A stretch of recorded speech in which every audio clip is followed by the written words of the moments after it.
All praises to Yahweh. All praises to Yahweh Shai. All praises for the Rakal Kadash. Double honors to the apostles and elders of Great Millstone that have been and continue to teach the true gospel. Salute to the Akim spreading the true gospel on the streets and lanes of the city, on the highways and hedges, and on the World Wide Web. Much love to the humble Akwath who learn in silence with all subjection and are in righteous order under the men of Yahweh Shai. This is the Brother Roger from the Church of Philadelphia camp. And Lord willing, this lesson is edifying to the elect. Spirit just jumped on me to really, just talk about the narrow path or really the path of the hopeful elect. Because as we go through this world, hey man, there's there's a lot of ways you can go, and if you see yourself, really keeping that same spirit that you had in this world, then hey man, you ain't on that narrow path. And like I've always said, I look at myself, in the mirror first. If I'm still around, foolishness and nonsense and rioting, then hey, I'm not walking that path, that narrow path. I'm going about the broad way, and we know that broad way, leads to destruction. And so if you you so caught in this truth, and you still drinking and they don't say you can't drink, but if you getting drunk and hanging out with people that's not in this truth and just listening to their filthy conversations and they nonsense, then hey, you gotta ask yourself, am I walking this narrow path? If you still got that lying spirit, lying to brothers, taking advantage of brothers, in this truth, hey, then hey, that's you're not walking a narrow path. And so, got a couple precepts. Well, just got one precept right now, and then as the spirit moves, I'm just going to pull up some more. But this was the first one that really came to mind. This is the book of Matthew, chapter 7, verse 13. Enter ye in at the straight gate, for wide is the gate, and broad is the way that leadeth to destruction. Hey, that's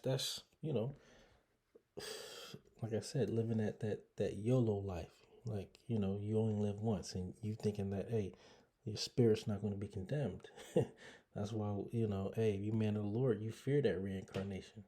That's why we know, when people come back and they get all mangled and hey man, that's a consequence of, your past life and what you did in your past life. So when you get this next chance, hey, you want to live as righteous as possible. But hey, if you want to stay in foolishness and nonsense and all other types of abomination, hey, then you are going to walk that broad way. You're going to go down the broad path. And that's for all philosophies and doctrines. Hey, you got billions of people in Christianity and Catholicism. So you should obviously know, as initially you coming into the truth, that's not the way. You got billions of people in Islam and in all these other religions. Hey, you should know that's absolutely not the way. And so that's telling you that there are going to be men set up that's going to be true to the word of Yahweh Hashem Yahweh Shai, and telling you what the way is and what the narrow path is, and how you have to, basically dedicate your life, not just in words, but in actions, and you don't want to be like the Pharisees and Sadducees who were, what did Yahweh tell them? He said, don't, you can be roughly paraphrasing, listen to what they say, but don't do what they do, because they say and do not.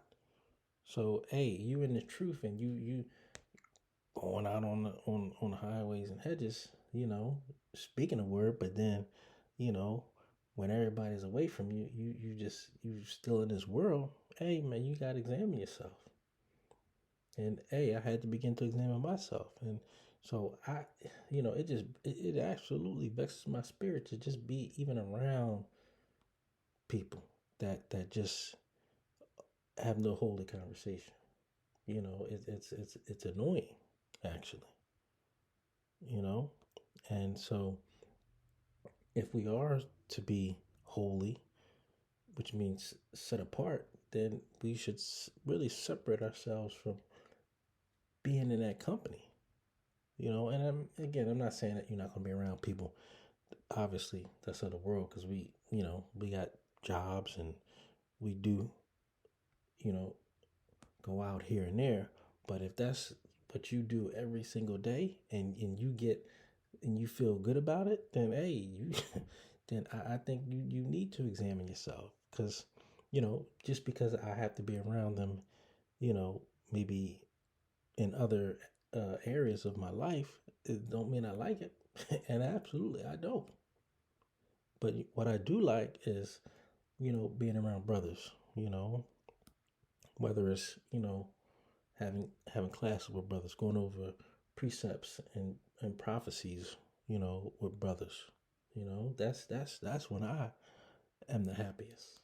That's when I feel like I'm doing what Yahweh Shem Shai has commanded me to do. Going out prophesying, going out trying to bring in the hopeful elect, and trying to ensure that what I'm saying and doing is pleasing to Yahweh Shem Shai. It says, and many there be which go in thereat. So there's many, as I said, there's many Christians, there's many people of the world that want to follow the progressions of the world. But if the Lord has given us a perfect way of life, what progress is there? There is none. But they try to fool you and trick you with that progressive ideology. But what does Yahweh Shem Shai say? It says, for I am the Lord, I change not, right? Therefore, ye sons of Jacob, and matter of fact, let me pull it up.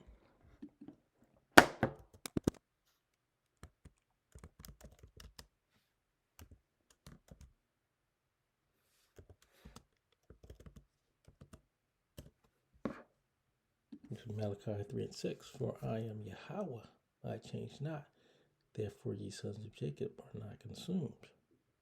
And not going after these false doctors, not, again, acting in a way that is unrighteous. In verse 14, because straight is the gate and narrow is the way which leadeth unto life. And with that life, these laws, statutes, and commandments. And few there be that find it. And so, and we know for a surety, if you've been in this truth long enough, for a surety that, many have been called. But what? What does it say? But few are chosen. And that's let me pull that. Matter of fact.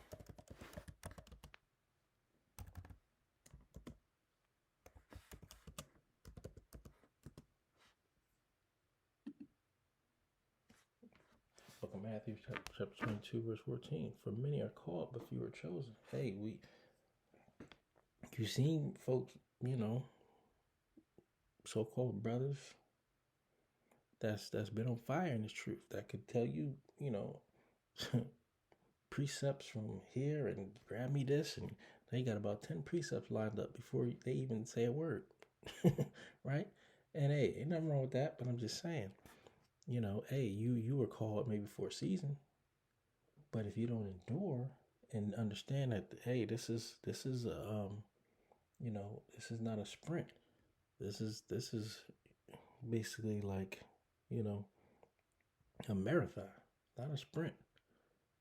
So the chosen understand that. And, so you're not going to get burnt out because this is basically your life. And you have considered what that is for you, so you're not worried about what your woman say. Because, hey, they're going to scoff. They're going to scoff hard too. But, hey, what does it say? Hey, you're going to laugh now, but you're going to cry later. What your family going to do? They're going to scoff, and they're going to scoff hard. Right? Turn their back on you. Turn you in. Your woman going to turn you in. Your family going to turn you in. Your so-called best friends, hey, maybe some in the truth may turn you in, because they aren't chosen.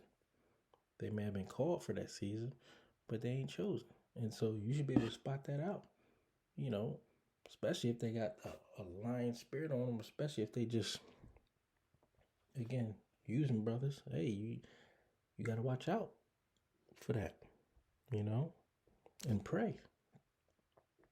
And pray every day, Again, I always like to bring up Psalms 51. Cast me out away from thy presence. Take not thy Holy Spirit from me. And that's what you're praying for. You're praying to keep that spirit. The spirit of Daniel. The spirit of, Shadrach, Meshach, and Abednego. The spirit of the 7 brothers. And the mother. Hey, that's sturdy, if you want to call something sturdy.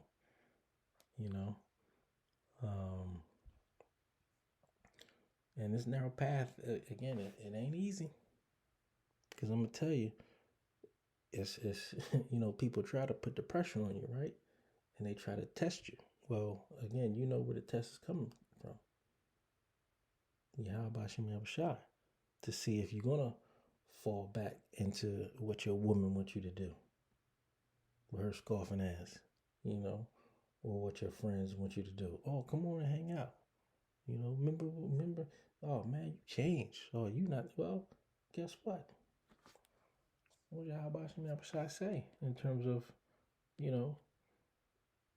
putting on that new man?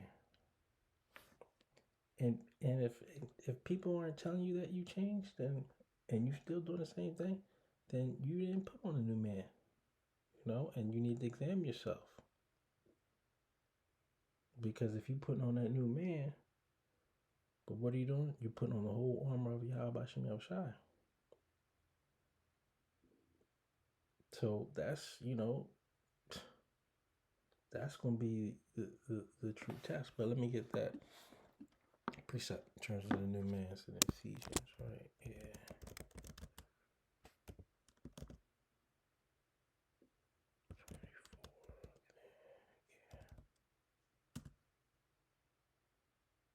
Yeah.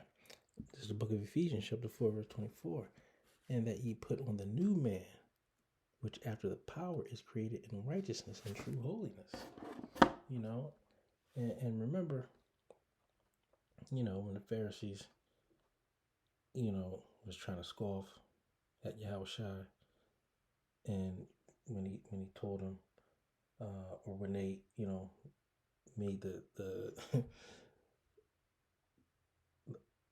talking about, oh, so how can we go back in our mother's womb?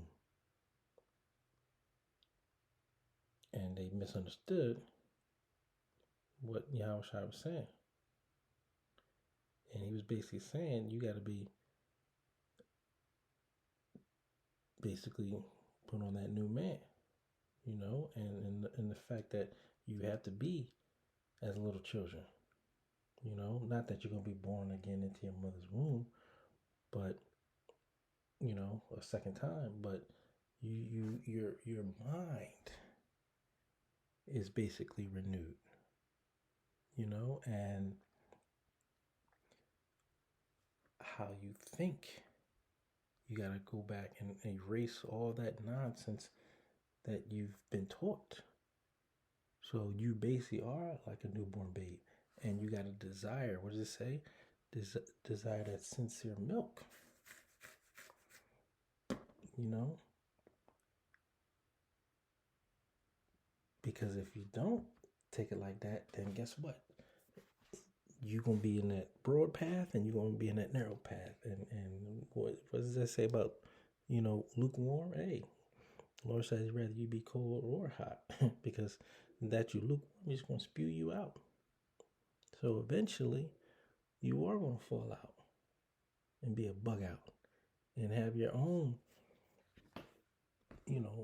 mind vexed, walking around with a vexed mind, and that vexed mind is going to be from Yahweh Hashem Yahushai. And you're going to wonder, why you don't have the spirit no more, or the spirit is gone from you. Hey, because you was playing in His truth, and guess what?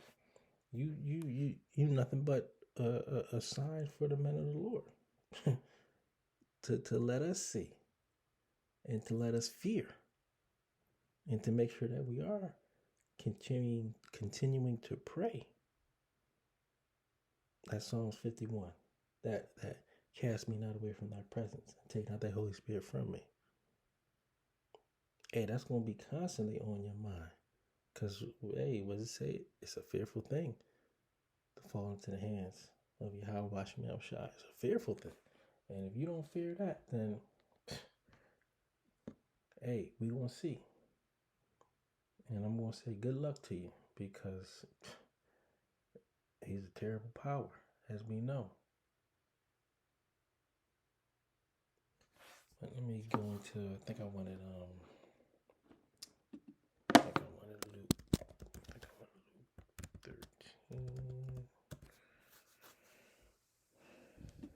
me see if this is what I wanted.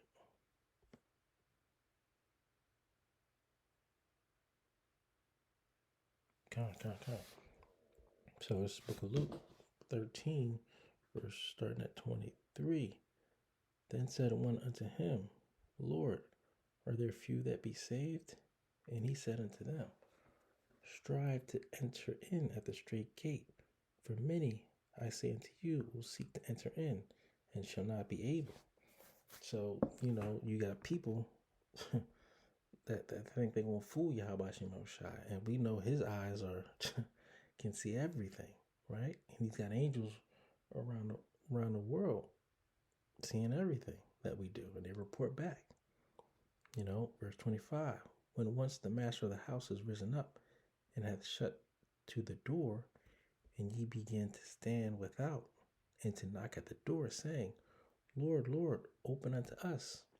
And He shall answer and say unto you, I know you not whence ye are. Because, hey, you're going to have, starting out with, men in this truth, or so-called in this truth, that really ain't walking this narrow path, and really ain't examining themselves every day. Because, hey, we all fall, right? But we repent, we get back up, and we don't do that thing again, But if you, again, you still tiptoeing in this world, and loving being in the world, then something ain't adding up. If you loving being in the world, and being around abomination, and being around unholy conversation, there's something up. There's something not quite right. And it says, then shall ye begin to say, we have eaten and drunk in thy presence, and thou hast taught in our streets. But he shall say, I tell you, I know you not whence ye are. Depart from me, all ye workers of iniquity. So again, you can act like you with Yahweh Hashem Yahushai. You can act like you out here doing the work. But really, you pump faking. You really pump faking, and you really don't want to do it. You really don't want to do it. And it's like either another brother has got you, got you to do it. But hey, what if that brother that maybe got you to do it fall out? Then what's gonna happen? Or brother really trying to encourage you. But hey, what does it say about your salvation? What are you supposed to do? I'll pull that precept up because hey, this is heavy. It's not for nobody else to to to beg you to do videos or beg you to go to classes. Yeah. And Salaki, let me just go right into the precept. It's the book of Philippians, chapter 2, verse 12. Wherefore, my beloved, as ye have always obeyed, not as in my presence only, but now much more in my absence, work out your own salvation with fear and trembling. Hey, and that's straight to the point, right? At the end of the day, we can pray for brothers. At the end of the day, we can build with brothers. But you as a man of the Lord, have to want it and do it for your own salvation, for yourself, because it's not, it's about, and it's really through the spirit, power, mercy, and grace of Yahweh Hashem Shai, that you are chosen. Now, your faith and your works is gonna show and prove, based off of what you do for your own salvation, and the fear of the Lord is that beginning of wisdom, right? That's talked about in Proverbs, that's talked about in Psalms. The fear of the Lord is the beginning of wisdom. A good understanding have all they that do his commandments. And that's when you're going to have that good understanding, is when you follow the laws, statutes, commandments, and have the faith that Yahweh Hashem Shai is going to come back and crack them clouds open and save us. Because we need divine intervention. There's nothing that we're going to do. There's nothing that we can do together, right, to get us out of this hell. Well, what we can do is, again, follow these laws, statutes, commandments, and have that faith. That's what we can do. I'm saying there's nothing you can do against Esau and other heathens whom the Lord has set up against us, because we disobeyed and followed after their gods and their philosophies and their way of life. So our salvation is by no other name but Yahweh, by Hashem Yahweh Shai, that we seek it. So, this was just a little swift lesson. Lord willing, it was edifying. With that, I give all praises to Yahweh, Ba'ashem, Yahweh Shai, Ba'ashem, and Rakar Hadash. Until next time, Shalom.